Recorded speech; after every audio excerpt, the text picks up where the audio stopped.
वर्णाण दंसण सहावम वोच्छामिनियम सारम केवली सुध केवली भणिदम। नियम सार परमागम जीव अधिकार गाथा 13।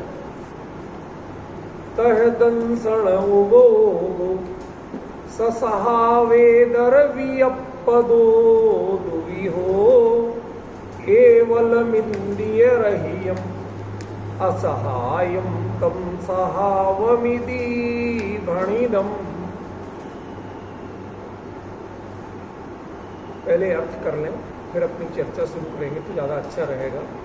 तह तथा, अब तथा के दो तरह के अर्थ होते हैं, मैंने यहाँ लिखा नहीं जानी चाहिए। तह माने तथा, तथा एक तो विकल्पवाची होता है जिसे हिंदी में और कहते हैं, ठीक है ना, और दूसरा उसी प्रकार।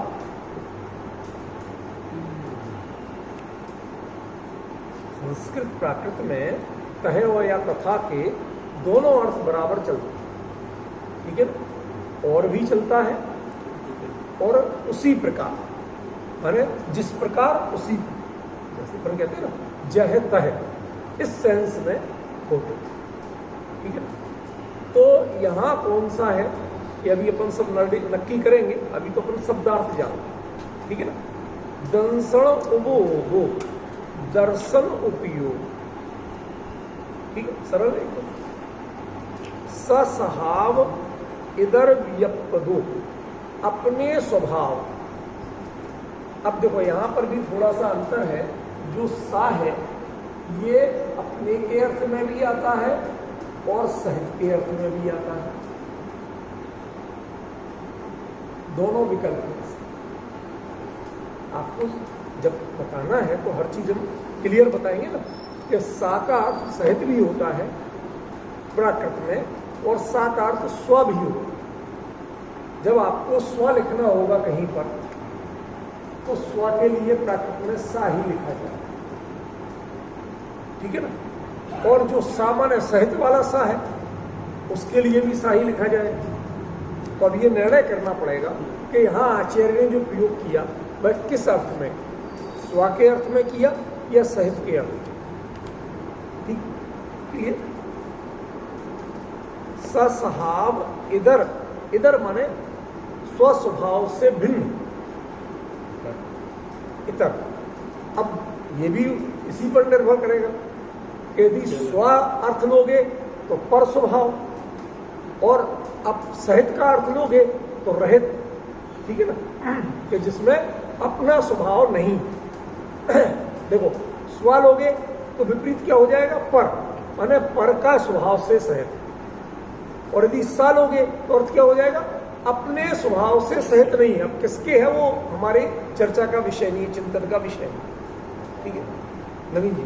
ये छोटे छोटे अंतर हम ध्यान नहीं देते ना तो वहीं से हमारे अर्थ करने में भूले होंगे। हमें छोटे छोटे पॉइंटों पर ध्यान देना, ठीक है ना। ससहाव इधर वियप्त, विकल्प भेद, ये सरल है। विकल्प का अर्थ है रागद्वेषात्मक विकल्प या वो सब नहीं है, यहाँ भेद है। जब दो नाम दिए जाए तो उसका अर्थ पर भेद हो जाता है, ठीक है। दुवि हो, दो प्रकार, ठीक है, कि दंसण उपयोग ससहाव और इधर विकल्प से भेद से दो प्रकार, ठीक है ना। एक ससहाव दर्शन उपयोग और एक इतर दर्शन, ठीक है। केवलम इंद्रिय रहियम असहायम, ये तीन विशेषताएं बताई। कौन कौन सी, जो केवल रूप है, इंद्रिय रहित रूप है और असहाय, ठीक है। ये तीन विशेषताओं वाला ध्यान रखना है। यहाँ केवल माने केवल दर्शन नहीं, जैसे पहले केवल का अर्थ केवल ज्ञान नहीं था, यहाँ भी केवल का अर्थ केवल दर्शन नहीं, केवल का अर्थ कैवल्य रूप, ठीक है। जो कैवल्य रूप है, जो इंद्रिय रहित है और जो असहाय, ठीक है ना। इन तीन विशेषताओं वाला जो है तम उसे सहावम इति भणिदम, उसे स्वभाव कहा गया है। इसमें भी थोड़ा सा झूल, जब विचार नहीं करेंगे तो नहीं निकलेगा। स्वभाव कहा गया है अब ये स्वभाव कौन सा है, ये वाला या आत्मा का स्वभाव? डिफरेंस समझ रहे ना भाई? आपने दो में एक को साहब कहा था, एक को इतर कहा था, तो उसको स्वभाव कहा गया है। वो कौन सा स्वभाव? एक तो आत्मा का स्वभाव ही दर्शनोपयोग ज्ञान दर्शन, एक तो वो भी है, और या इसका अर्थ ये करते हैं, मतलब इतर की चर्चा तो इस गाथा में हुई नहीं, क्यों हुई? नहीं हुई। तो उसका अर्थ, लेकिन यहाँ सस्वभाव कहा, यहाँ अकेला स्वभाव, तो वहाँ मूल शब्द तो यहाँ भी स्वभाव था, ठीक है ना?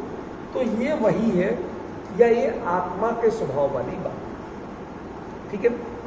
ये दो तीन जो दुविधाएं थी वो मैंने पहले इसलिए स्पष्ट कर दी कि शब्द अर्थ में जब विकल्प आपके पास होंगे कि ये भी हो सकता है, ये भी हो सकता है, तो जब आप फाइनली अर्थ कर रहे होंगे तो अर्थ करने में आपको बहुत आसानी रहेगी, भ्रम की गुंजाइश नहीं, ठीक है ना? वही बात मैंने कही। अब हम इसको गाथा को प्रॉपरली लेते हैं। पहले तो ये समझो कि जो दर्शनोपयोग है वह प्रवृत्त काय से होता है सामान्य छद्मस्त जीवन, क्योंकि हम तो अपने से भिन्न जान पाएंगे ना। हमेशा सिद्धांत है ज्ञात से अज्ञात की ओर जाना। जो चीज पता ही नहीं है उसको आप सीधे नहीं जान सकते, जानोगे भी तो जानना नहीं होगा, वो दर्शनोपयोग, हाँ कुछ ही इतना रह जाएगा, ठीक है ना? तो यहां जो दर्शन है या दर्शनोपयोग है वो क्या है, किससे होता है, आप किस रूप में उसे जानते हैं? जिसे आप दर्शनोपयोग जानते हैं, क्या वह दर्शनोपयोग है या अवग्रह है? राजकुमार जी प्रश्न समझ में आ रहा है? अवग्रह, ईहा, अवाय, धारणा, ये चारों भेद किसके हैं? मति ज्ञान के चार भेद, ठीक है ना? तो अवग्रह और दर्शन या दर्शनोपयोग, इन दो में अंतर समझना जरूरी है। आप जब परिभाषा पढ़ेंगे तो दोनों की लगभग एक जैसी परिभाषा, ठीक है? जो वस्तु का निराकार ग्रहण, प्रथम ग्रहण जो होता है उसे दर्शनोपयोग कहते हैं, ठीक है ना? और जो वस्तु क्या है ऐसे निर्णय के बिना जो वस्तु को जानते हैं उसे ज्ञानोपयोग कहते हैं। तो वो जो दर्शनोपयोग होता है वो होता क्या है? आज हमारे अधिकांश लोगों जो अच्छे अभ्यासी भी हैं उन्हें दर्शनोपयोग और अवग्रह में अंतर, उसको प्रैक्टिकल, ये शास्त्र की परिभाषाएं पढ़ते हैं, पंक्तियां पढ़ते हैं, पर इससे कन्नी काट जाते हैं। आज की राजनीति में कन्नी काटना आप समझते हो? भाई जो प्रश्न हमें इष्ट नहीं है उसको अरे प्रयोजन नहीं, अरे भाई मेरी बात, वो भ्रम होगा। अभी इस बारे में पक्की जानकारी करूंगा जब बताऊंगा। जैसे राजनीति में ये डायलॉग, ये कमेंट्स बड़े कॉमन चलते हैं ना, इनको कहते हैं कन्नी काट, माने आप बच के जा, इग्नोर कर, ठीक है ना? तो यहां पर मैं यही कहना चाहता हूं कि दर्शनोपयोग के बारे में, चलो संजय भाई आपको नहीं, नवीन जी को तो इतना शास्त्राभ्यास है, निवृत्त होकर निरंतर अभ्यास में, चिंतन में, शांत परिणामों से लीन रहते हैं। मैं इन्हीं से जिज्ञासा भाव से पूछ रहा हूं, क्या आपको क्लियर है कि दर्शनोपयोग क्या है और अवग्रह क्या है? दोनों में आप ऐसे बता सकते, देखो यहां तक तो दर्शनोपयोग है, यहां से अवग्रह से। गलत मैंने बात तो ऐसी नहीं कही थी ना। यदि मैं कोई प्रश्न उठा रहा हूं उसके पीछे एक आधार है। बहुत सारे लोगों को मैंने इस बारे में चर्चा करते सुना, पर वो निराकार होता है, निर्विकल्प होता है। ठीक है, निर्विकल्प होता है, निराकार होता है, तो होता क्या है?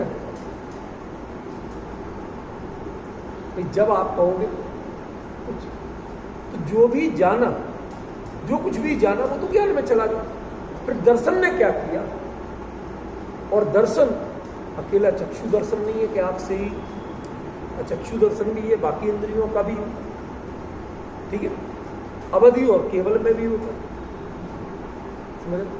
तो जो चार जगह घटित होता है उसको हम अकेली आंख के दर्शन के रूप में नहीं कह सकते। कि मुझे आंख से एक झलक सी दिखाई दी, इससे नहीं। वो जो झलक सी आपको समझ में आ रही ना, इतना भी वो अवग्रह है, वो ज्ञान है, वो दर्शन है। तो मेरी पहली जिज्ञासा यही है कि आप क्या दर्शनोपयोग को आइडेंटिफाई कर सके हैं आज तक।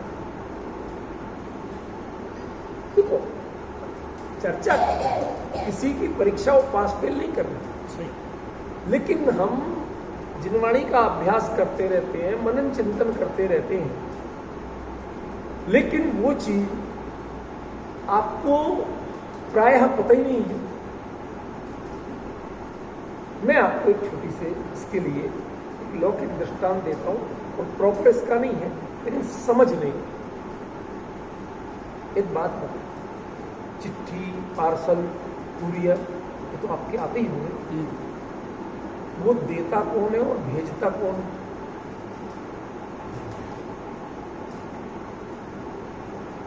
देता हमेशा डिलीवरी बॉय है, डिलीवरी मैन, पोस्टमैन, ठीक है ना, लेकिन भेजता कौन? डिलीवरी बॉय, पोस्टमैन तो नहीं भेजता। मैंने उत्तर दे दिया। वो जो आपके हाथ में आपके दरवाजे लेके आ रहा है, वो वह व्यक्ति नहीं है जिसने इसे भेजा, ठीक है। वो जो लेके आ रहा है वो अपनी ड्यूटी पूरी कर रहा है, वो भेजने वाला है। मैं इसी को थोड़ा सा और खुलासा करूं तो आपको और ज्यादा बेहतर समझ में आएगा कि किसी ने एक पार्सल में बम भेज दिया, ऐसा कि जिसमें आवाज भी नहीं होती। आजकल के प्लास्टिक दुनिया भर के चल गए, जिनमें वजन भी स्पेशल नहीं होता, ठीक है ना, और जो पार्सल के खोलने के बाद ही एक्टिव, ठीक है ना, मतलब आपको भेद पता नहीं चला, इस दृष्टि से कह रहा हूं। अब उसने बम भेज दिया, तो ये बताओ कि वो पोस्टमैन या डिलीवरी बॉय वो जेल जाएगा कि जिसने भेजा था वो जेल जाएगा? जिसने वो बुक किया था अपराधी, आतंकवादी, वो सिद्ध होगा कि जो डिलीवरी मैन आपके दरवाजे आपको देके गया वो सिद्ध होगा? आप अंदर समझ रहे? भाई यदि वो डाक कुरियर ऐसी सर्विस से आया है, बाकी कोई जानबूझ के किसी हाथ भिजवाया गया, खुद ला के भी देखो, इतनी बहस मत करना। अभी दृष्टांत है, अपना लक्ष्य नहीं, ठीक है। तो मैं ये पूछना चाहता हूं कि जो दरवाजे तक देके जा रहा है वो देके तो जा रहा है, वो आपको दिख भी रहा है, नॉलेज में आ रहा है, लेकिन वहां तक दरवाजे तक भेजने वाला आप किसको मान रहे? उसका श्रेय या दोष आप उस डिलीवरी मैन या पोस्टमैन को देंगे? भले ही आप चाहे उसे इनाम इकराम दे दें, आपकी कोई बड़ी बढ़िया सूचना आई हो और वो दे दें, आप हमें कोई एतराज दे दीजिए, लेकिन उसके बावजूद वह जो इनाम इकराम है, वह इनाम इकराम डिलीवरी करने का है कि भेजने का? दोनों बातों में अंतर ख्याल में आ रहा है, ठीक है। जो आपके दरवाजे पे आ रहा है ना, जहां से आपको पकड़ में आना शुरू हो रहा है, उसको कहते हैं अवग्रह। और जो ज्ञान के दरवाजे तक जो भेज रहा है, जिसने पार्सल बनाया, भेजा,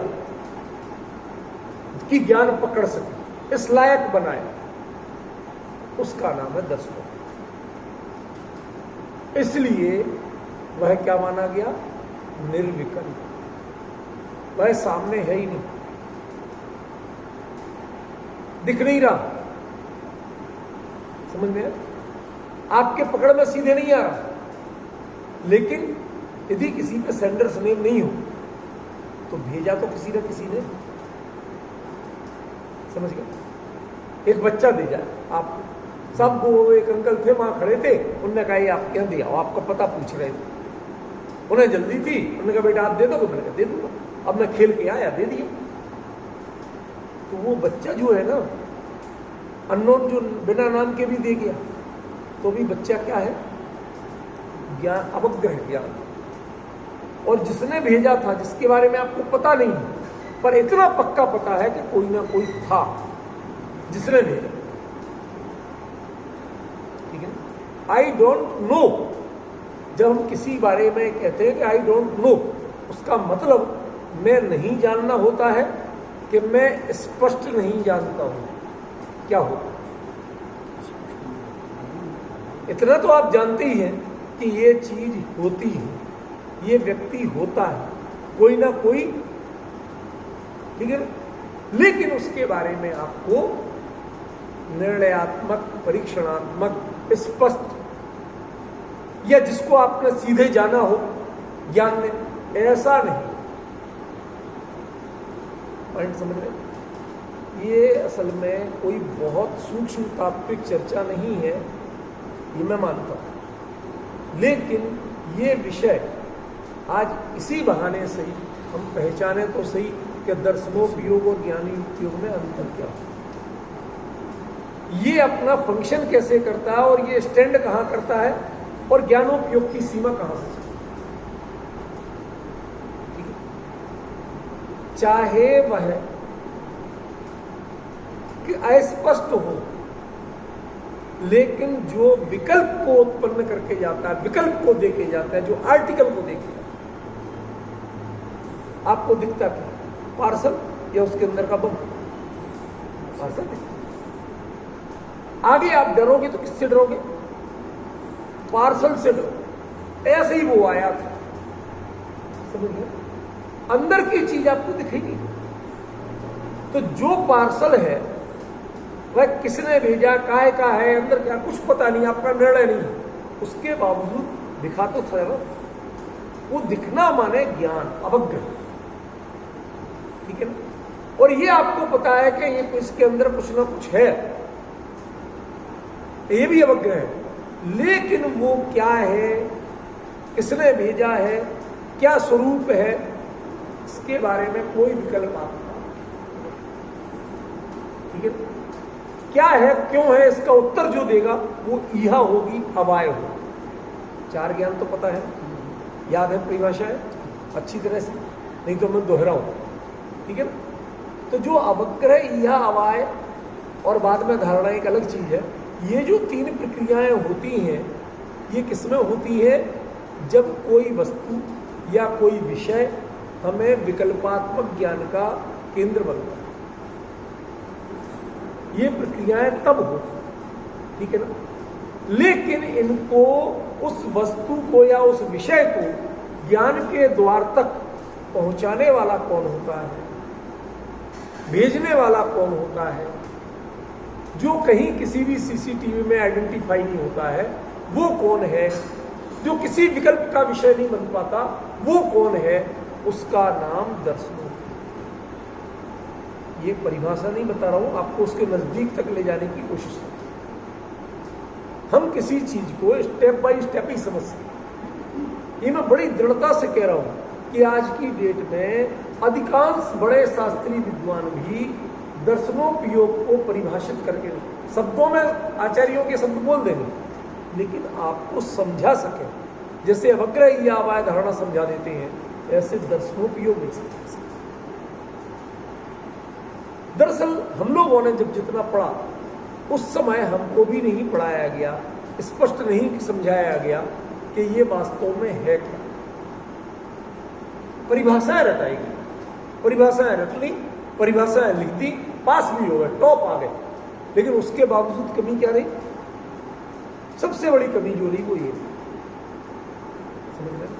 और वो कमी रही कि आप वहां तक पहुंच ही नहीं सकते, आपने उस पर विचार ही शुरू नहीं किया आज तक। और उसका कारण एक और, सब वो तो निर्विचार होता है, जब विचार का विषय बन जाए तब तो वो यह अवाय धारणा हो, समझ गए। जब विचार का विषय नहीं बनता, इसीलिए तो उसका नाम दर्शन है। जब विचार यानी विकल्प का विषय बन जाए तब वो क्या होगा? ज्ञान। विचार का विषय नहीं बनता, लेकिन भैया विचार का विषय भले ही ज्ञान बनाए, लेकिन दर्शन का निर्णय भी तो ज्ञान को ही करना है। कि दर्शन का निर्णय दर्शन करेगा? नहीं, हमारे जितने भी निर्णय होते वो कौन करता? ज्ञान करता। तो इस दर्शनोपयोग का निर्णय कौन करेगा? ज्ञान ही करेंगे। तो ज्ञान में जानना कि नहीं जानना, आप जो जान रहे, जो निर्णय करेंगे वो ज्ञान होगा, ये मैं तय कह रहा हूं। लेकिन जिसका निर्णय करेंगे वो दर्शन होगा, वो ज्ञान होगा। समझ गया ना? इसका सीधे शब्दों में कहूं तो दर्शनोपयोग को आपको ज्ञान का ज्ञेय बनाना,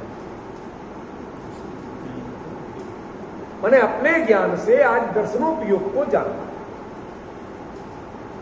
जो इंटरनली आपका हमेशा सहयोग करता रहा, आपको सारी सामग्री सूचनाएं जो भेजता रहा, उसके बारे में आज आपको जानना है, उसको ज्ञेय बना के रखना है, उसको अपना सहयोगी बना के नहीं। कभी कभी होता है कि कोई सारे जीवन आपको सिर्फ एक असिस्टेंस के रूप में काम करता है, सहयोग देता है। कभी तो ऐसा भी मौका आता है तो उसको आप मुखिया बनाते, उसको प्रमुख बनाते, उसको सम्मान देते हो। वो हमेशा रोज आपकी जी हजूरी करता था, लेकिन कभी तो आप उसको सम्मान के दो शब्द बोलते हो। कभी कभार होता है कि नहीं होता? किसी का प्रमोशन हो, चाहे रिटायरमेंट हो, जो बॉस भी बोलता है कि नहीं बोलता है रचना। मैं वो स्थिति लाना चाहता हूं कि जिस दर्शनोपयोग की भूमिका आज तक आपको सिर्फ सहायक की थी, आज आपको पहले उसको मंच पर खड़ा करके उसका गुणगान करना है, निर्णय करना है कि इसने क्या किया। ठीक है ना?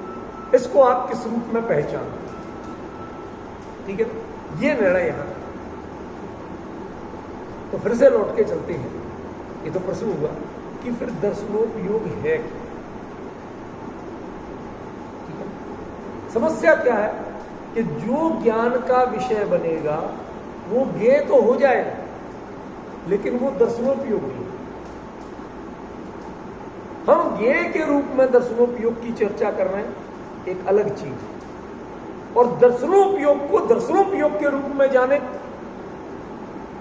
पहचाने। हमें ऐसा देखे, देखो ये दर्शनोपयोग हुआ, इसके बाद ज्ञान।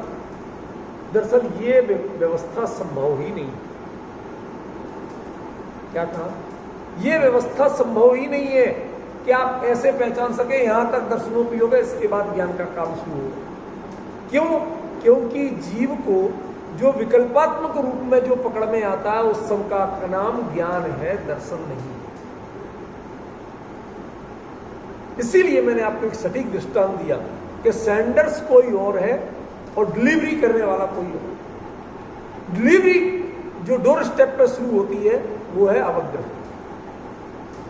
लेकिन अवग्रह सेंटर नहीं। ठीक है ना? वो पहला श्रेय कौन ले रहा है? आपके जीवत्व के निर्णय में, आपकी जीवत्व की प्रक्रिया में, जीवत्व माने क्या? दर्शन मुख्य रूप से इस प्रक्रिया में, जानने रूप प्रक्रिया में असली रोल कौन निभा रहा है? ज्ञान या दर्शन?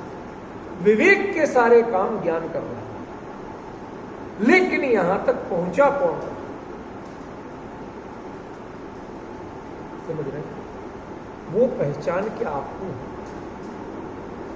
आजकल इसके लिए छोटे एक दो दृष्टांत हो सकता है अच्छे नहीं हो, पर मैं दे रहा हूं। अच्छे मैंने कोई गलत नहीं वैसे, लेकिन कई लोगों को अच्छे नहीं लगते, इसलिए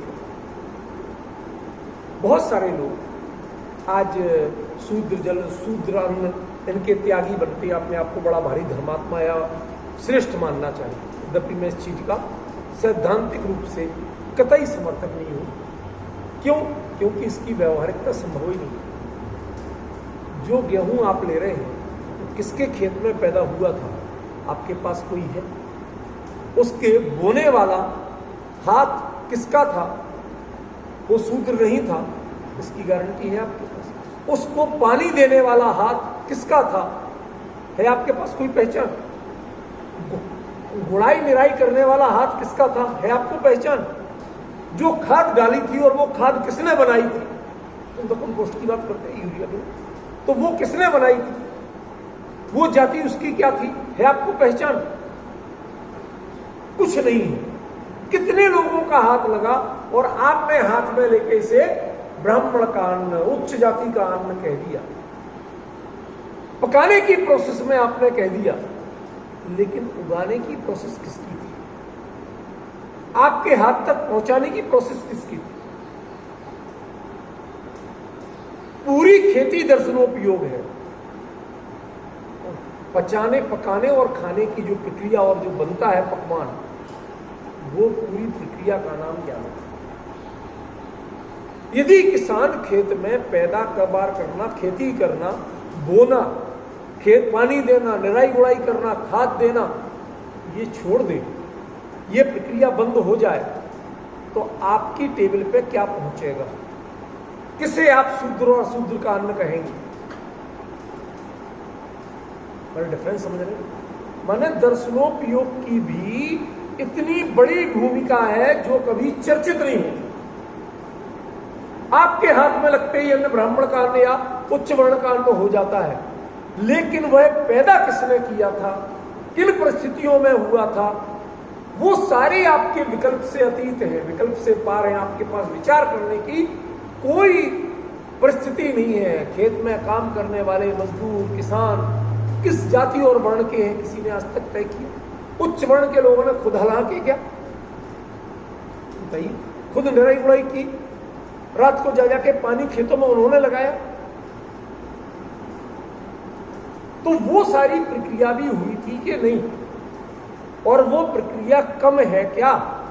आपकी डाइनिंग टेबल, किचन और डाइनिंग टेबल तक आने की जो प्रक्रिया यदि ज्ञान की है, अवग्रही आवाय धारणा, ठीक है ना, तो किचन तक पहुंचाने के लिए जो सारी प्रक्रिया हुई थी, आपके घर तक पहुंचाने के लिए जो सारी प्रक्रिया हुई थी, जो आप उसे ब्राह्मण का अन्न कहते हैं, यहां तक पहुंचाने के लिए सारी प्रक्रिया हुई थी, उस सारी प्रक्रिया का सूत्रधार कौन था? और वो था या नहीं था, किसी को पता नहीं है। लेकिन ये सब मानते हैं कि ऐसे व्यक्ति थे, और ऐसे कई लोगों के योगदान के बाद ये उस बाली से निकल के और मंडी से दुकानदार तक होते हुए हमारे पास है। ये परिक्रमा में तो मुसलमान बना रहे हैं जयपुर में। ठीक है, अभी अपना दृष्टांत दूसरा दर्शन में वो तो फिर वही। अरे मैं वही बात कहना चाहता हूँ, दृष्टांत पर कई ले सकते हैं, मैं दृष्टांत का निषेध नहीं कर रहा हूँ। अब अपना जो चल गया वो चल गया, इसलिए कह रहा हूँ। पॉइंट समझ में आया? मेरा कहने का मतलब क्या है कि जो आपके पास आने के पहले की प्रक्रिया है, वह प्रक्रिया क्या कमजोर प्रक्रिया है, नगण्य प्रक्रिया है, इग्नोर करने लायक प्रक्रिया है? नहीं है। लेकिन हमारे जीवन से वह उपेक्षित रहती है, गायब रहती है। कोई भी आज जो राजकुमार जी कह रहे हैं उस बात को कह देते, मूर्ति विराजमान प्रतिमा जी जो हो रही है, किसकी ओर से हुई? उनके नाम खाली पैसा देने वाले के नाम लिखे जाते हैं, किसी ने बनाने वाले का नाम लिखा था। पत्थर किस खान में से निकला था उसका नाम लिखा था। पॉइंट समझ रहे? वो प्रक्रियाएं, वो सारी जो भूमिकाएं हैं, वो आज भी अचर्चित हैं। लेकिन अचर्चित होने के बावजूद उनकी भूमिका अपनी है या नहीं है, पहले ये तय करो। है ना? अब मैं जात पात की बातें जो कही उनको बिल्कुल इग्नोर कर रहा हूं, छोड़ दीजिए। वो तो हमने खाली आपको पहचान के लिए कही थी, कहीं ना कहीं चुभे इसलिए कही थी, वो मेरा लक्ष्य नहीं था। ठीक है ना? मैं क्या बताना चाहता हूं, कुछ चीजें आपके विकल्पात्मक ज्ञान का विषय बनती हैं, जिनके आधार पर आप निर्णय करते पहचानते हो। लेकिन बहुत सी चीजें ऐसी भी हैं जो आपके विकल्पात्मक ज्ञान का विषय ही नहीं बनती, लेकिन वो सब भी होती हैं, उनको आप पहचान नहीं पाओ, आइडेंटिफाई नहीं कर पाओ, लेकिन उनका निषेध कतई नहीं कर सकते, उनकी भूमिका का अभाव कभी नहीं कर सकते। वो जंगली बेर नहीं है, उगाया था सब पेड़ पे, कोई फेंक गया हो, कोई गुठली उगाया, पेड़ लग गया, ऐसा जंगली बेर नहीं है। मैं फसल के अन्न की बात कर, ठीक है, बाकायदा बनाए गए जिनमें की बात कर। इनकी क्वालिटी जहां से आप पकड़ते हो, उसके पहले आप जाए कह दो जयपुर नाठा वाले से लाए थे, जगदीश वाले से लाए थे, लेकिन एक भी मूर्ति ना तो आज तक नाठा ने बनाई, ना जगदीश ने बनाई, ना कीर्तन ने बनाई, किसी ने नहीं बनाई। वो बनाने वाले, वो पाषाण जहां बना, वो खान, उनको बेच, वो सारी प्रक्रिया करने वाले कोई और ही, ये तो मानते हो। और वो प्रक्रिया सारी हुई या नहीं हुई ना, तो आपके विकल्पात्मक ज्ञान ने आज तक उसको विषय नहीं बनाया, लेकिन वह एक महनीय प्रक्रिया है जो होती ही है, जिसे आप इग्नोर नहीं कर सकते। मान रहे हैं? उसका नाम है दर्शनोपयोग, जो ज्ञान तक, जो विकल्प तक इस चीज को पहुंचाता है। विकल्पात्मक ज्ञान तक जहां से आप पकड़ना शुरू करते हो, समझना शुरू करते हो, वहां तक जो पहुंचाता है, समझ में आए, वो उतनी पूरी प्रक्रिया जो होती है उसका नाम दर्शनोपयोग। देखो, मैं क्रम से आपको बाउंड्री तक ले जाता हूं, तब उसका स्वरूप समझ में आना शुरू होगा। जब तक हम नजदीक ही नहीं जाएंगे, क्या क्या नहीं है। नारियल के पेड़ पे कभी गरी दिखी आपको? चिटक दिखी? नहीं दिखी। अब वो चिटक दिखाना है, कहां पैदा हो बताओ? आप कहेंगे हमारी श्रीमती जी बनाती। श्रीमती जी छील के छांटती काटती हैं या बनाती हैं? मेड बाई है, शेप मेड बाई हो सकता है, वस्तु मेड बाई नहीं होती। अब वस्तु को जब बताना होगा तो आप ऐसे दिखाएंगे कि ये है, सही नहीं होगा। सही कब होगा? वो नारियल उतारो, उतार के पहले उसका छिलके उतारो, जटाजूट निकालो, खोपड़ी निकालो, खोपड़ी के नीचे का छिलका और निकालो, जब वो दिखेगी फिर उसमें एक पीस निकालो काट के, फिर उसको संवारो और दोनों को बराबर रखो कि देखो यही चीज है ना। अब समझ कि हाँ, ये जो चटक है ना, ये तो अभी तक तो हम आपको कहां ले जा रहे हैं, क्या कोशिश कर रहे हैं? पहले नारियल के पेड़ तक जहां दिखा रहे हैं वो आपको विश्वास ही नहीं है कि ये है। बताइए, इतनी गोरी चिटक और ऐसा भद्दा सा, ऐसा भोड़ा सा नारियल, ये दोनों एक ही जैसे लगेगा? लगती है जात पात मिलती हुई? कहीं नहीं लगती। लेकिन जब इसी के आवरण हटेंगे और वह उभर के सामने आएगा, तब पहचानेंगे कि यही है। तो अभी तो हम आपको वो हटा रहे हैं कि जिनको आप ज्ञानात्मक विकल्प के रूप में लेते हो और भ्रम से दर्शन मानते। हमने किसी चीज को इग्नोर कर दिया तो दर्शन हो गया, और जान लिया तो ज्ञान हो गया। जी नहीं, जिसे इग्नोर करते हैं उसका नाम अवग्रह है। वो जानना था, वो दर्शन नहीं था। दर्शन वो सारी प्रक्रिया थी जो आपको अवग्रह तक पहुंचाती है, उस चीज, उस ऑब्जेक्ट। वो प्रक्रिया क्या है? वो प्रक्रिया कैसे घटित होती है? समस्या क्या है? वो है निर्विकल्प। वह विकल्पात्मक ज्ञान का विषय नहीं, उसको हम ऐसे आइडेंटिफाई नहीं करवा सकते कि ये ऐसे ऐसे बन रही है। समझ में? आपको पता है कि वो पेड़, वही पेड़ किन चीजों को नीचे खा रहा है और कैसा नारियल बना रहा है।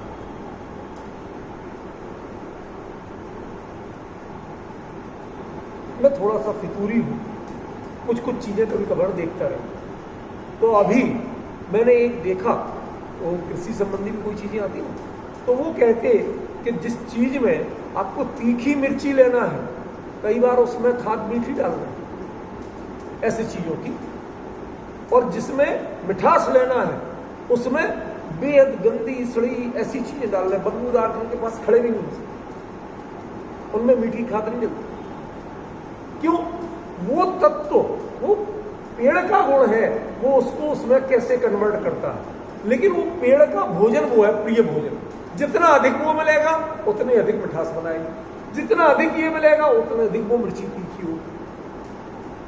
अब वो क्या खा रही है वो आपको पता नहीं। वो जड़ कौन सा रस पी रही है, उसे क्या पसंद है, ये आपको पता नहीं। आपका जो पेड़ पर लगती है ना मिर्ची, या कोई मीठा फल, आप उसके स्वाद से परिचित, आपका विकल्प वहां चलता है। उसके पहले की जो प्रक्रिया है वो आपके निर्णय का विषय नहीं है। ख्याल में? वो भले ही आपको नहीं दिखती है, कैसे कैसे कन्वर्ट हो रही है नहीं दिखती है, लेकिन हो तो रही ना। बस उसी का नाम दर्शनोपयोग है। इतनी ज्यादा लंबी चर्चा करने के पीछे सिर्फ और सिर्फ इतना उद्देश्य है कि दर्शनोपयोग एग्जिस्ट करता है, वह मौजूद है।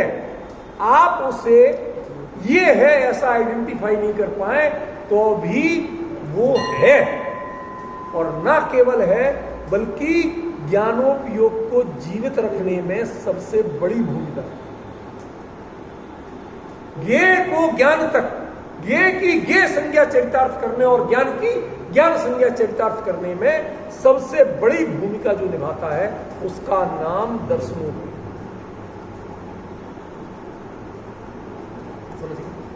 लेकिन जिसकी वास्तव में विशेषण के अलावा कोई परिभाषा नहीं, निर्विकल्प, निराकार, ये सब क्या है?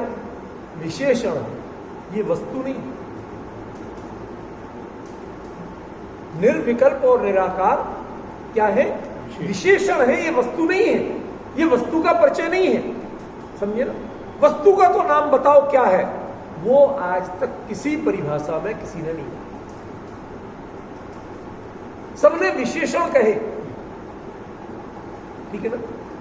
तो हम आपको दर्शन का इदमित्थ माने यही है, ये स्वरूप कैसे बताएं।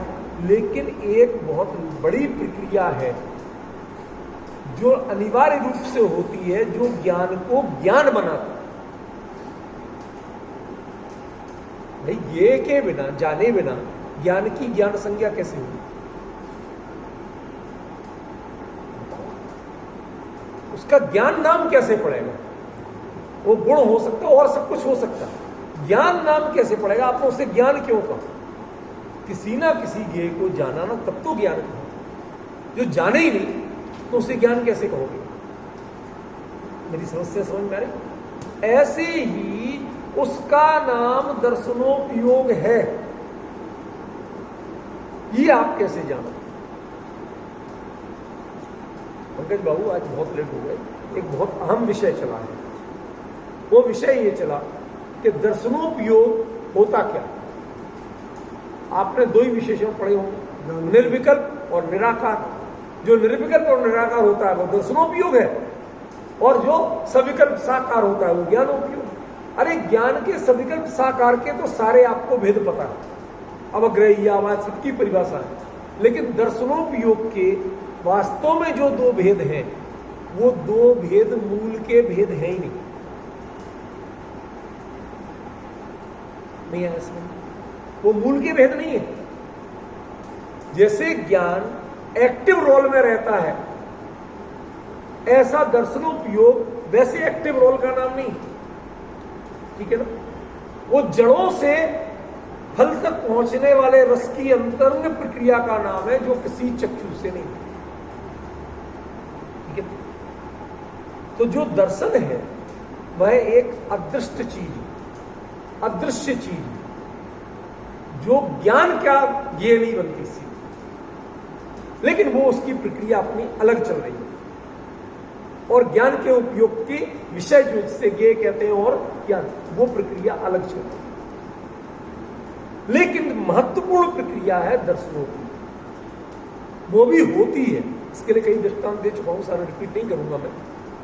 तो वो जो चीज है वो बहुत महत्वपूर्ण है, उसके बिना ज्ञान ज्ञान रूप में कभी चरितार्थ नहीं हो सकता।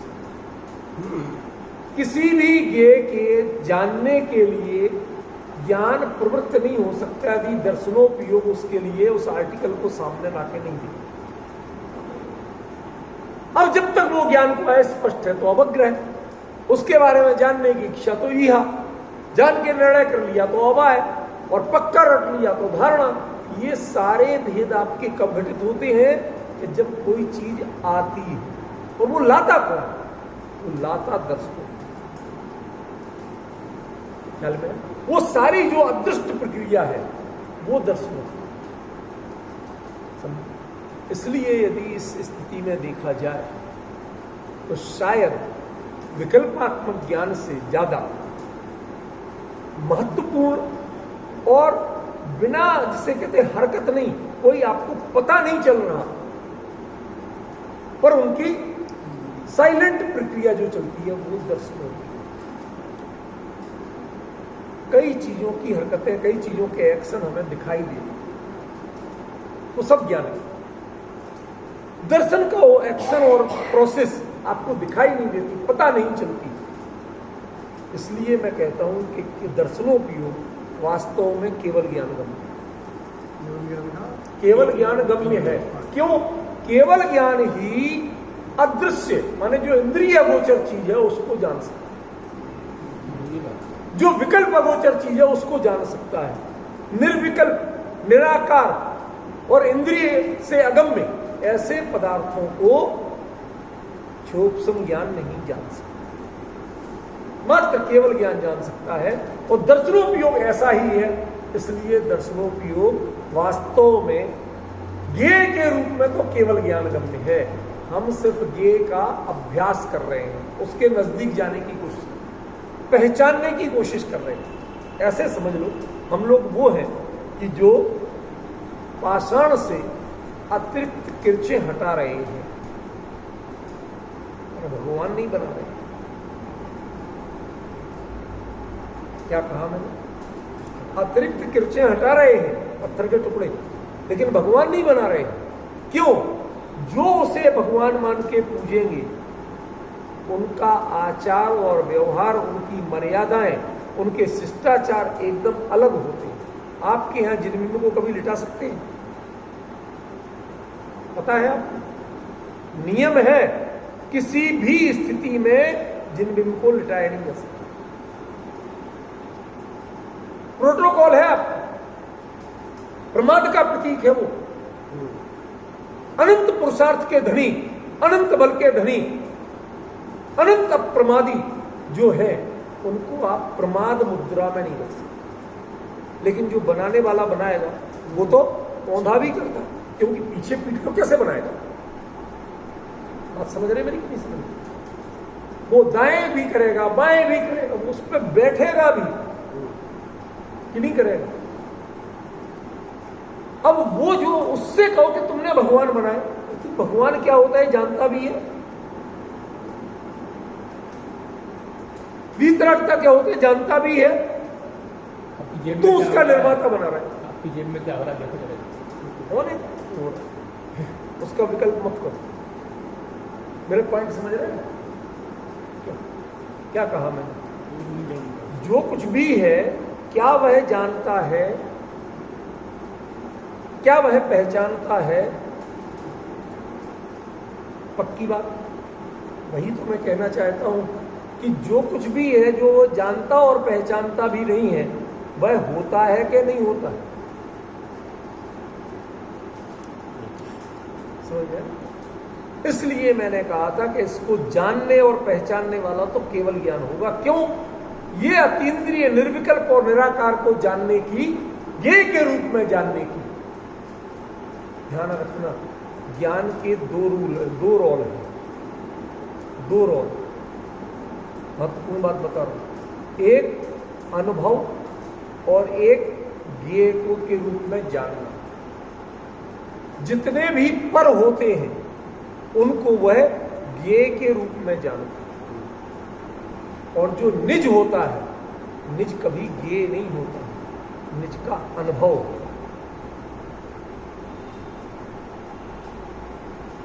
निज ज्ञेय कैसे बनाओगे? और निज ज्ञेय यदि ज्ञेय बनेगा भी तो क्या आपसे उसका वर्णन करते बनेगा?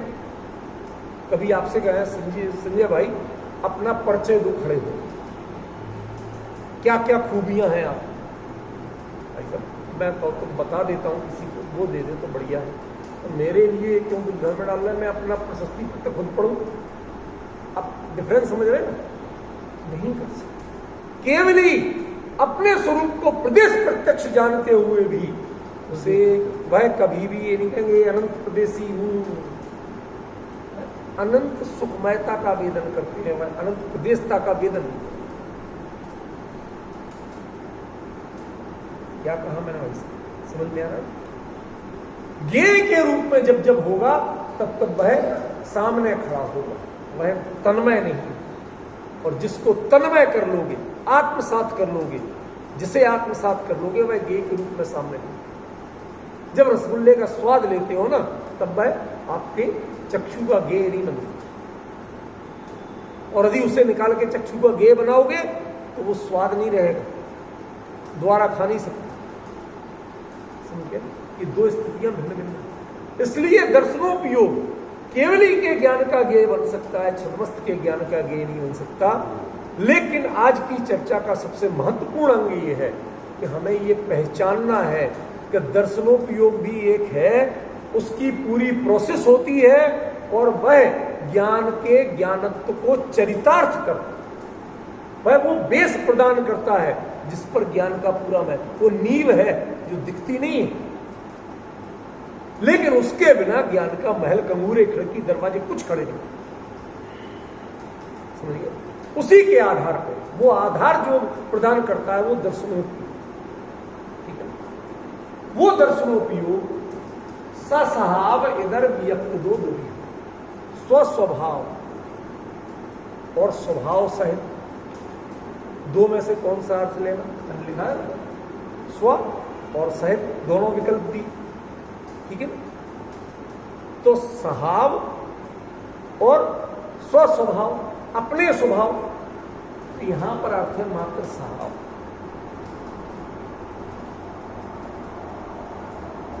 क्यों? क्योंकि आचार्य देव ने बाद में परिभाषा किसकी दी है? अपना स्वभाव तो माने मैं हूं गया, ख्याल में। और स्वभाव सहित जो है यहां साकार सहित, ख्याल में। स्वभाव सहित, स्वभाव क्या है? अपने जीव के संदर्भ में या उपयोग के संदर्भ में स्वभाव क्या है कि जिसके तीन परिभाषाएं होती हैं कि कैवल्य रूप हो, इंद्रिय रहित हो और असत। इन तीनों की चर्चा चूंकि हम केवल ज्ञान के या उस प्रकरण स्वभाव ज्ञान के प्रसंग में कर चुके हैं, इसलिए रिपीट नहीं करेंगे। लेकिन ये तीनों विशेषताएं जिसमें पाई जाएं उसी का नाम स्वभाव। ये तीन विशेषताएं जिसमें नहीं पाई जाएं उसका नाम स्वभाव नहीं है, और ना वह स्वभाव दर्शनोपयोग।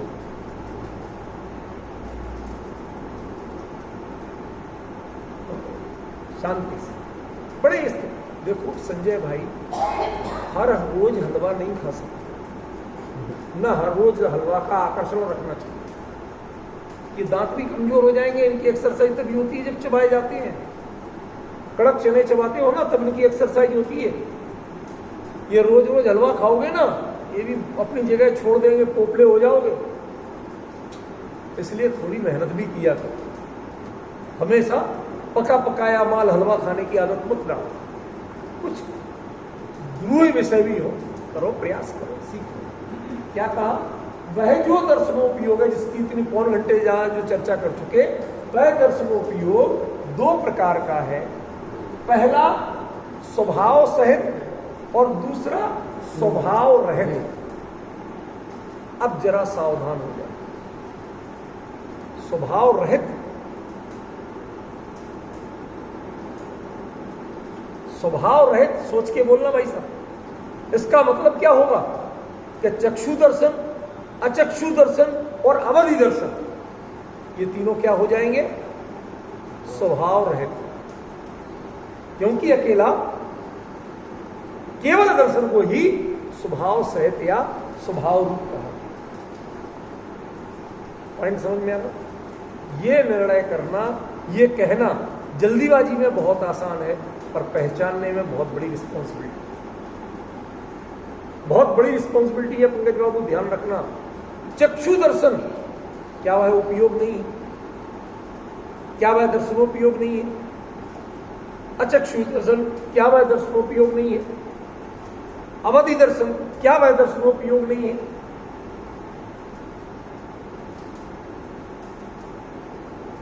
पॉइंट समझ रहे? और मना पर्याय दर्शन क्यों नहीं करते, सीधा केवल दर्शन पे क्यों नहीं? जब और के होते हैं तो उसका क्यों नहीं? लिमिट है। लिमिट तो ठीक है, क्यों है, क्या लिमिट है, यही तो पूछना चाहता हूं। वह लिमिट है कि दर्शनोपयोग कभी भी मन से प्रवृत्त नहीं होता। आप मन से कल्पना अनेक प्रकार की कर सकते हैं जो कभी वास्तविक नहीं होती, लेकिन दर्शनोपयोग सिर्फ वास्तविकता को ही ग्रहण करता है, वह आपकी कल्पनाओं को ग्रहण नहीं करता।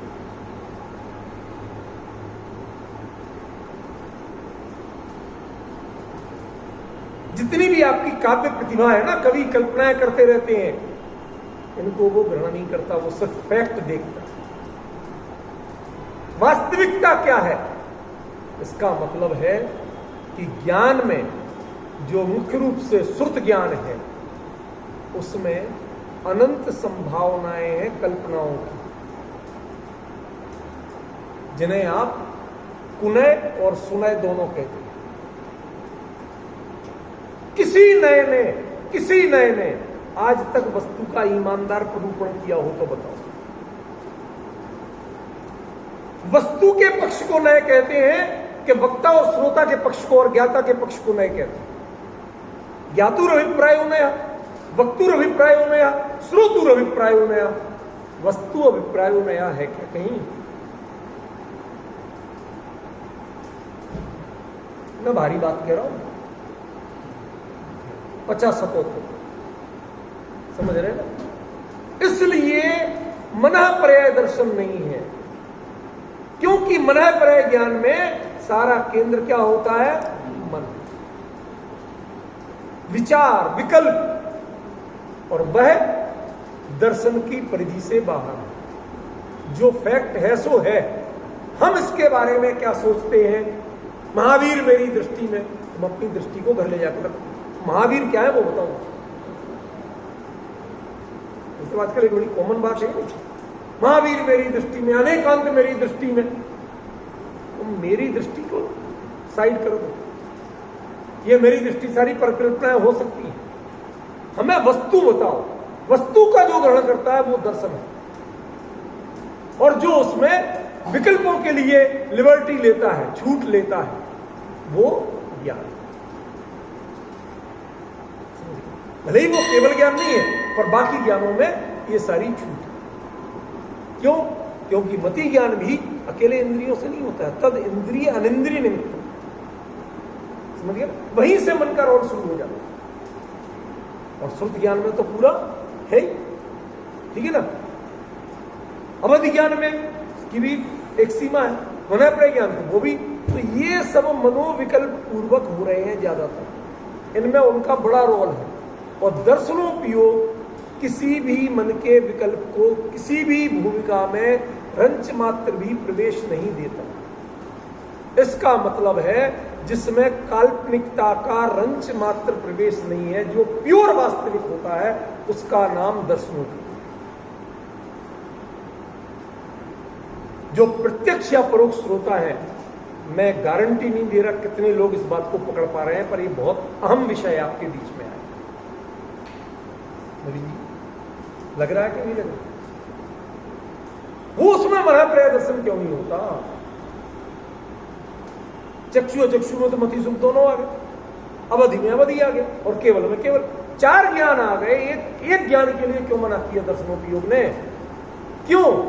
क्योंकि वो मन की कल्पनाओं, मन के विकल्पों और विचारों में इसके यहां विकल्प, विचार, भावनाएं, इन सबके प्रवेश की अनुमति नहीं है, सिर्फ वास्तविकता क्या है उतनी बात, ठीक है? इसके आगे हम पहचानते हैं ना, वो पहचानने की कोशिश, ठीक है ना? ये दर्शनोपयोग ख्याल में आ गया तो बाकी सब चर्चा सार्थक है, आसान है। और यदि ये समझ में नहीं आया तो बाकी चर्चा बेकार, क्लियर ही नहीं होगी। पहले ये कॉन्सेप्ट क्लियर करना चाहिए। कितनी सावधानी है कि जिसने मन की भूमिका को सिरे से खारिज किया, और ज्ञान में, 4 ज्ञानों में किसी में मन की भूमिका को सिरे से खारिज नहीं। समझ गए ना कितना बड़ा अंतर है। इसका मतलब दर्शनोपयोग जो है वो चाहे चक्षु का हो, चाहे चक्षु का हो, चाहे अवधि का हो, वह वस्तु के बारे में पूरी तरह से ईमानदार है। वह जो है उसी को वहां तक पहुंचाता है। आप उसे किस रूप में पहचानते हो ये आप जानते हो। आप उसके बारे में क्या सोचते हो ये आपका मैटर है। आप उसे भला या बुरा क्या कहते हो ये आपका मैटर है। समझ गया? उसका काम तो जो है उसको पहुंचा, जो है वो पहुंचेगा। तब तो ज्ञान अवग्रह या अवाय धारणा सारी प्रक्रियाएं शुरू कर पाएगा। जब पहुंचेगा ही नहीं, गेहूं ही नहीं होगा, तो काय का आटा, काय का साबुत गेहूं उबालना है, क्या करना, कुछ नहीं कर सकता। पूरी पाचन प्रक्रिया सुननी है। फ्रेंड्स समझ रहे हैं कितना बड़ा अंतर है। और ये बहुत ही अद्भुत विषय है जो हमारे लोगों में प्रायः उपेक्षित या अचर्चित रहता है। कई कारण है, हम किसी के गुण दोष की समीक्षा नहीं करना चाहते, पर मैंने जितना देखा उसकी चर्चा नहीं हुई। लोगों ने उसको आपस में कहीं किसी जगह यदि दर्शनोपयोग की चर्चा आई, 1 या 2 मिनट से आगे कोई विद्वान बोलता नहीं। इससे मैं रत्नमात्र भी अपनी महिमा नहीं बता रहा हूं, ये भ्रम मत पाल लेना। मैं ये बता रहा हूं कि ये भी आगम की चीज है, ये वस्तु स्वरूप की चीज है, आत्म स्वरूप की चीज है, लेकिन जिसको हमारे अपने लोगों ने, हम ही लोगों ने कभी गंभीरता से पहचानने, आइडेंटिफाई करने की कोशिश नहीं की। मैं ये कह रहा हूं, अभी ख्याल में आप भी अभ्यास करती हैं, कभी दर्शनोपयोग के बारे में सोचा था? वह मन प्रय ज्ञान रूप के दर्शन क्यों नहीं होता है? वह एक बहुत बड़ा क्लू है।